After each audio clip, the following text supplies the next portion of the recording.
السلام علیکم. سلام سلام بچه های گل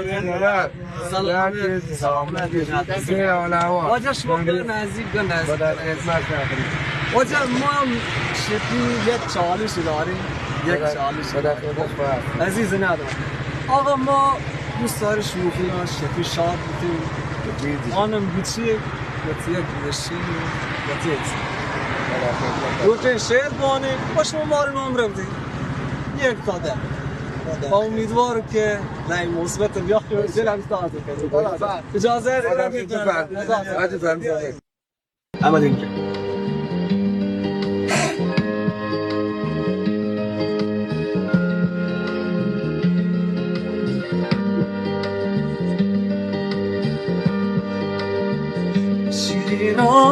شیرینا فرهادی که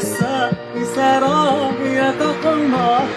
فلای منی کنارم دل منی طاقت ندای فلای منی کنارم دل منی طاقت ندای میوتی قسمت چطایی سرایت خمایی فلای منی کنارم دل منی طاقت ندای فلای منی کنارم دل منی طاقت ندای سوال قشنگ عالی نظر شما چیه عالی آقا یک داده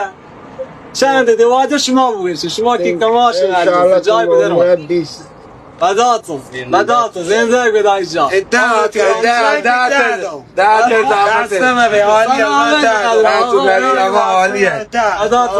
عالیه